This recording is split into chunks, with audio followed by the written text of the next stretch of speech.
सद्गुरु माँ द्वारा रचित भजन। उषा अमृत लुटाने आई, आवरण तिमिर का फाड़, सुधा पूरित बयार बही, करने लिए जग को लाड़। जगावे माँ की शीतल कांति, उठ लाडले जग श्रृंगार। पीयूष पान तू भी कर ले, मत गवा अमृत बहार। मुरझाए खग तिर्यग कली, पाकर पीयूष को जगे। ओस बिंदु से नहाकर, विटप कितने ताजे लगे। हाय अभी तक तुम सोए, लंबी चादर तान कर। स्वस्थ कांति समय स्मरण, रूप ताजगी भसान कर। तुम्हारे पूर्वज यही निधि, अपना के नाम कमाए थे। बल बुद्धि साहित्य दर्शन, कला चातुर्य दिखलाए थे। उठ जाग तू भी ले अमृत, उषा और उषा पवन से। ज्ञानानंद परिपूर्ण हो जा, स्मरण स्वस्थ तेज लावण्य से। उषा मतलब क्या होता है? सुबह प्रातः काल से पूर्व का समय। जब ये पद तब लिखा गया है जब गुरु माँ घर में रहा करते थे और लोग को देर तक सोए देखते थे, तो उस समय दिमाग यही पद लिखाया था। उषा अमृत लुटाते आई, आवरण तिमिर का फाड़। अंधकार के पर्दे को फाड़कर उषा मतलब मॉर्निंग, एकदम सुबह सुबह अमृत को लुटाते हुए प्रवेश कर गई है। सुधा पूरित बयार बही, करने लिए जग को लाड़। सुधा मतलब होता है अमृत।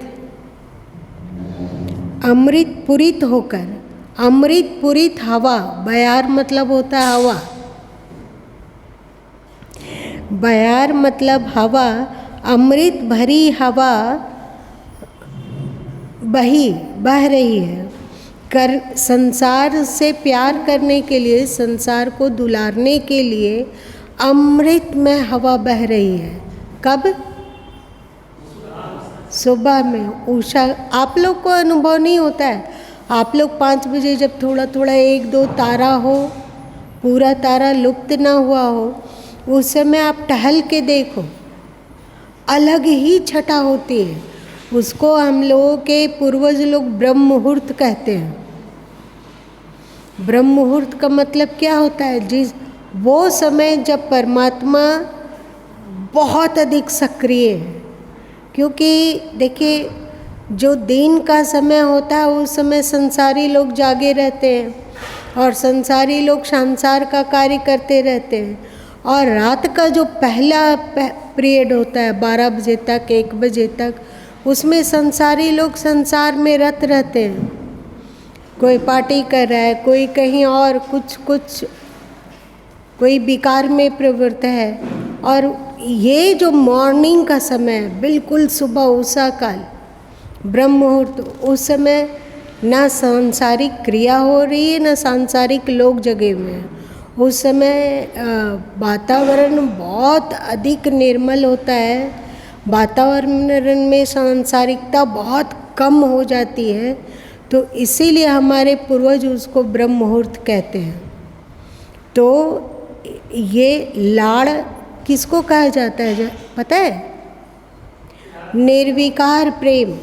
माँ अपने बच्चों से लाड़ करती है, चाहे पिता अपने बच्चों से लाड़ करते हैं, चाहे बड़ा भाई बहन अपने छोटे भाई बहन से लाड़ करते हैं।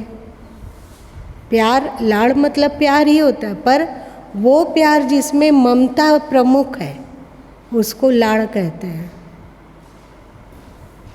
जगावे माँ की शीतल कांति, उठ लाडले जग श्रृंगार। जग श्रृंगार किसको कहा गया? मनुष्य को, क्योंकि ये सभी योनियों में सर्वोपरि और सर्वश्रेष्ठ योनि है, इसलिए इसको जग श्रृंगार कहा गया। माँ की शीतल कांति, शीतल हवा। सुबह सुबह तुम लोग तो उठते हो, जानते नहीं हो कैसा लगता है, कैसा लगता है। ठंडी हवा, लगता है कि कोई एक ममता भरा आलिंगन लपेट लिया हो, जिसमें वैसा आलिंगन एक माँ ही कर सकती है छोटे बच्चों से। तो उसकी अमृत में हवा, उसकी शीतल शीतल कांति और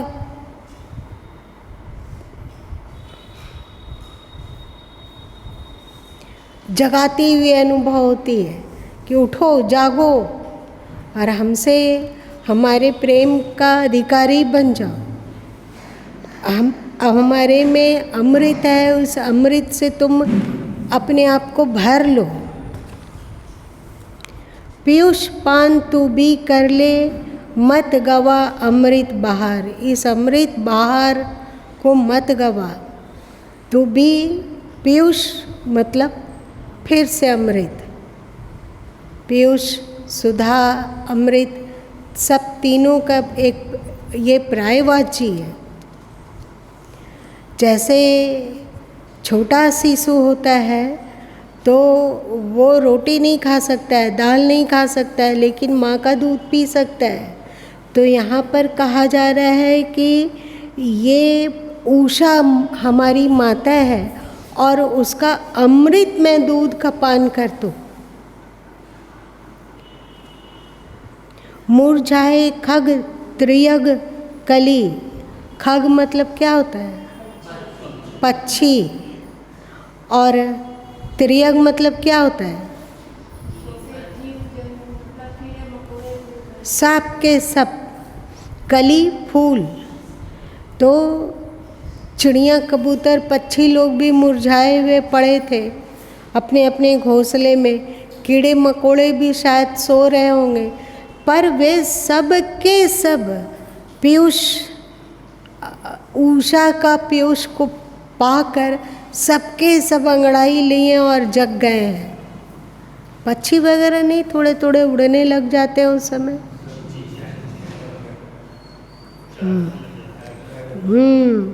ओस बिंदु से नहाकर बिटप कितने ताजे लगे।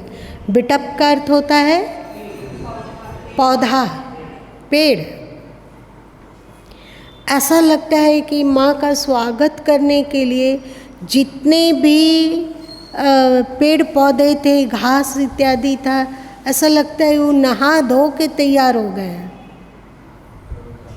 कारण ओस। आप लोग सुबह उठते हो, घास में चल कर देखना, लगेगा सब भींगे हुए हैं, लगता है ना। आप पौधों को जाके देखिए, उसको छूइए तो लगेगा वो भींगे हुए हैं, लगता है वो नहा धो के रेडी है। भगवान की आराधना करने अथवा उषा का सत्कार करने के लिए, अपनी माँ का को प्रसन्न करने के लिए सब नहा धो के रेडी हो गए हैं। हाय अभी तक तुम सोए।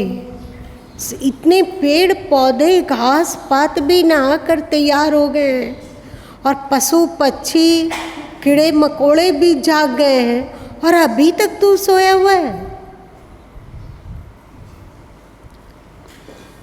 लंबी चादर तान कर, अभी तुम लंबी चादर तान कर सोया हुआ है। तुम्हारे पूर्वज यही निधि अपना के नाम कमाए थे। तुम्हारे जितने भी पूर्वज थे वे ब्रह्म मुहूर्त में जागा करते थे। मतलब प्राचीन हमारे जो पूर्वज थे वे अधिकांशता ब्रह्म मुहूर्त में जागते थे। और उषा का मतलब इस समय का, मॉर्निंग समय का अथवा ब्रह्म मुहूर्त में वे टहलते थे, अथवा खेत पहुंच गए, अथवा अपने अपने कार्य में लग गए, अथवा लिखना पढ़ना शुरू कर दिए, अथवा जो भी उनका कर्तव्य लग जाते थे। इसी के कारण वे संसार में नाम कमाए थे। अब चाहे उनका आध्यात्मिक उन्नति हुआ और अथवा भौतिक उन्नति हुआ, सबके सब में एक महत्वपूर्ण कारण था ब्रह्म मुहूर्त को जागना। बल बुद्धि साहित्य दर्शन कला चातुर्य दिखलाए थे। ब्रह्म मुहूर्त में जागकर उन्होंने ब्रह्म मुहूर्त से लाभ लेकर बल, ताकत, बुद्धि, साहित्य, शास्त्र, सही, दर्शन, अध्यात्म, कला, कला कौशल तुम लोग जानते हो, चातुर्य, चतुराई, सब कुछ दिखलाए थे केवल एक अमृत को प्राप्त करके। मतलब कर्मठता उसी समय से चालू, रात सोने के लिए और उषा का काल अपना ईश्वरीय प्रयोजन को सिद्ध करने में संलग्नता का। उठ जाग तू भी ले अमृत उषा और उषा पवन से। उठो, जागो और अमृत का पान करो उषा और उषा की हवा से। पवन मतलब क्या? हवा, हवा। तो जागो, परिपूर्ण हो जा स्मरण स्वस्थ तेज लवण्य से। तुम स्मरण शक्ति, ब्रह्म मुहूर्त, स्वस्थ ब्रह्म मुहूर्त, तेजस्विता ब्रह्म मुहूर्त, लावण्य शरीर का कांति, सुंदरता, वो सब उषा से मिलेंगे। ठीक है, कितना तो आसान था। सच पूछा जाए तो घर में गुरु माँ जब तक रहे तब तक कोई ज़्यादा कर्तव्य नहीं था, इसीलिए साधन काल लगभग वहीं पूरा हो गया। और उसके बाद जब आश्रम आया गया तो उस समय से चालू हो गया क्या? निष्काम कर्म अथवा लोक हितार्थ कर्म। साधन का जो पीरियड था वो लगभग घर में पूरा हो गया। ना कोई जिम्मेवारी, ना कोई कर्तव्य और ना कोई और कुछ।